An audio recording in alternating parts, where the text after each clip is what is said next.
মৰমৰ ছাত্ৰ ছাত্ৰীসকল, ইতিমধ্যে তোমালোকৰ 2024 চনৰ পাঠ্যগণিতৰ কুৱেশ্যনৰ পেপাৰৰ পৰা তোমালোকক মই 46 লৈকে কৈ দিছোঁ। আজি তোমালোকৰ 47 পৰা আৰম্ভ কৰি দিম। কি কৈছে 47ত? Angle AOB, BOC, angle COD আৰু DOE উলিয়াব লাগে। হয় নাই? তোমালোকক এই ছবিটো দিয়া আছে, ছবিটোৰ পৰা তোমালোকক সেই মানে এইটোৰ মান উলিয়াব লাগে। তোমালোকে লক্ষ্য কৰিছা এই সব কেইটা কোণ মিলি কিমান হ'ব তোমালোকৰ 360 ডিগ্ৰী, 360 ডিগ্ৰী বৃত্ত, ইয়া আবৃত্ত কোণ। নাই? গতিকে তোমালোকৰ কিমান হ'ব? সব কেইটা মিলি 360 ডিগ্ৰী হ'ব। তেনেহ'লে আমি বিন্দাস লিখিব পাৰোঁ কি ইয়াত চাইছা এই কোণটো আছে তোমালোকৰ x প্লাছ এইটো আছে 2x, এইটো 2x, গতিকে 2x প্লাছ এইটো আছে তোমালোকৰ 4x, গতিকে 4x লিখিলা, প্লাছ এইটো আছে তোমালোকৰ 6x লিখিলা, প্লাছ এই 100 আছে নহয়, এই 100টো তোমালোকে প্লাছ কৰি দিয়া। 100 সমান সমান কিমান হ'ব? 360। এতিয়া আমি কেলকুলেট কৰিবলৈ চেষ্টা কৰিম। ফাইন। এতিয়া এটা x, দুটা x, চাৰিটা x, ছয়টা x মিলি কিমানটা হ'ব? তোমালোকৰ নিশ্চয় 13টা x, 13x সমান সমান 360 আছে নহয়, 360 থাকিব ইয়াত, আৰু তোমালোকৰ ইয়াৰ 100 আছে, ইফালে গ'লে মাইনাছ হ'ব, সেইকাৰণে মাইনাছ 100 কৰিলা, সমান সমান 360ৰ পৰা যদি 100 তোমালোকে বাদ দিয়া তোমালোকৰ হ'ব 260। ফাইন। এইবাৰ কাটাকাটি কৰিম। 13 1 গুণ 13, 13 দুগুণ 26, শূন্য আছে শূন্য লগাই দিলা। তাৰ মানে তোমালোকে কি পালা? xৰ মান পালা তোমালোকে, x ইকুৱেল টু তোমালোকে পালা 20। xৰ মান তোমালোকে 20 পালা। তেনেহ'লে বাকী কোণবিলাক কিমান হ'ব? প্ৰথম কোণটো x, তাৰমানে তোমালোকৰ 20। দ্বিতীয় কোণটো হ'ব 2x, মানে 2 × 20, তেনেহ'লে কিমান হ'ব? 40 ডিগ্ৰী। সববিলাক ডিগ্ৰী কিন্তু দেই। তৃতীয় কোণটো হ'ব তোমালোকৰ 4 × 20, তাৰমানে 80। তাৰপিছত চতুৰ্থ কোণটো হ'ব তোমালোকৰ 6 × 20 সমান সমান 120 ডিগ্ৰী। তেনেহ'লে 20, 40, 60 আৰু 120 তেনেকুৱা অপশ্যন আছে নহয়। এই যে অপশ্যন আছে তোমালোকৰ option A right answer. Next কুৱেশ্যনটো তোমালোকৰ কি আছিলে? অলপ সৰু কৰি লৈছোঁ। যদি দুটা কোণৰ সমষ্টি এটা স্থূল কোণ হয়, তেন্তে তলৰ উল্লেখ কৰা কোণটো সম্ভৱ নহয়, নট পচিবল বুলি কৈছে। কি কৈছে? দুটা কোণ মিলি তোমালোকৰ স্থূল কোণ হৈছে, তাৰমানে কি 90 ডিগ্ৰীতকৈ বেছি, 180 ডিগ্ৰীতকৈ কম।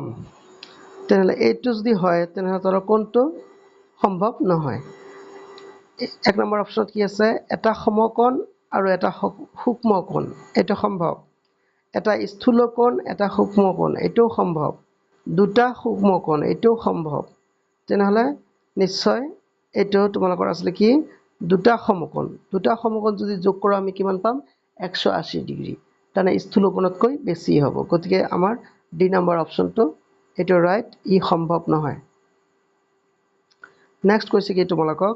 এটা সংখ্যাৰ অংককেইটাৰ সমষ্টিক সংখ্যাটোৰ পৰা বিয়োগ কৰা হ'ল, লাভ কৰা সংখ্যাটো সদায় বিভাজ্য হোৱা সংখ্যাটো হ'ব। এইটো কি হ'ব তোমালোকৰ? মুখস্থ ৰাখিবা তোমালোকে, এইটো 9 হয়। এক্সাম্পল এটা দি মই তোমালোকক বুজাবলৈ চেষ্টা কৰিছোঁ।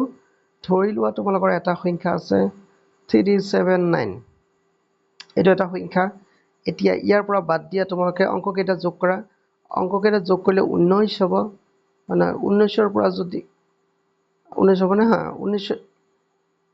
379ৰ পৰা 19 যদি আমি বাদ দিওঁ কিমান হ'ব ৰেজাল্টটো? 0, ইফালে 7 - 8, আৰু ইয়াত কিমান হ'ব? 380। আচ্ছা, 380 যদি হয় তেনেহ'লে আমাক কি কৰিব পৰা যায়? ৰ'বা, এইটো 380 নহয়, এইটো হ'ব তোমালোকৰ 360। কিমান হ'ব? 360। ভুল কৰি লিখি পেলাইছোঁ। এতিয়া 360ক তোমালোকে কিহেৰে হৰণ কৰিব পাৰিবা? 9ৰে হৰণ কৰিব পাৰিবা। ঠিক তেনেকৈ যিকোনো নম্বৰৰ ক্ষেত্ৰত এইটো সম্ভৱ। গতিকে তোমালোকৰ অপশ্যন হ'ব ডি, 9। তাৰপিছত কি কৈছে তোমালোকৰ কুৱেশ্যন নম্বৰ 50টোত? বুজাই দিছোঁ ৰ'বা যে সুমিতৰ ওজন 107 কিলোগ্ৰাম আৰু সঞ্জয়ৰ ওজন 82 কিলোগ্ৰাম যদি প্ৰত্যেকৰে ওজন নিকটতম 10ৰ সমীপৱৰ্তী হয় তেনেহ'লে তেওঁলোকৰ ওজনৰ পাৰ্থক্য হ'ব পাৰ্থক্য বিচাৰিছে আৰু তোমাৰ নিকটতম 10ক ল'ব দিছে এতিয়া তোমালোকে 107ক যদি নিকটতম 10লৈ ল'ব বিচাৰা তেনেহ'লে এইটোক লিখিব লাগিব তোমালোকৰ 110 আৰু 82ক যদি তোমালোকে নিকটতম 10লৈ ল'ব বিচাৰিছা এইটো হ'ব 80 ইয়াক যদি পাৰ্থক্য বিচাৰা তোমালোকে 30 তেনেহ'লে এই যে অপশ্যন এ যে আছে 30 কিলোগ্ৰাম এইটো তোমালোকৰ ৰাইট এনসাৰ হ'ব নেক্সট কি কৈছে 51ত এইটো কৰি আমি শেষ কৰিম প্ৰদত্ত দণ্ডচিত্ৰটোৱে এটা বছৰত ভিন্ন দেশৰ ক্ৰিকেট দলসমূহ খেলাৰ সংখ্যা দেখুৱাইছে পাকিস্তানৰ তুলনাত অষ্ট্ৰেলিয়াই কিমানখন খেল অধিকভাৱে খেলিছিল আছে ইয়াত তোমালোকৰ ধুনীয়াকৈ দিয়া আছে পাকিস্তান যে আছে পাকিস্তানে খেলিছে 24টা মেচ হয়নে অষ্ট্ৰেলিয়াই খেলিছে 32টা মেচ তেনেহ'লে অষ্ট্ৰেলিয়াই কিমানটা বেছি খেলিলে জাষ্ট তোমালোকে 32 - 24 কৰিবা 32 - 24 which is equal to 12 - 4 is equal to 8 8খন match বেছিকৈ খেলিছে গতিকে অপশ্যন তোমালোকৰ ইয়াত চাইছা তোমালোকৰ এ 8খন মেচ আশা কৰিছোঁ তোমালোকে ভিডিঅ'ত দিয়া অংককেইটা বুজিব পাৰিছা তোমালোকে লাইক কমেণ্ট শ্বেয়াৰ কৰিবলৈ নাপাহৰিবা আৰু প্লিজ মোৰ চেনেলটো ছাবস্ক্ৰাইব কৰিবা থেংক ইউ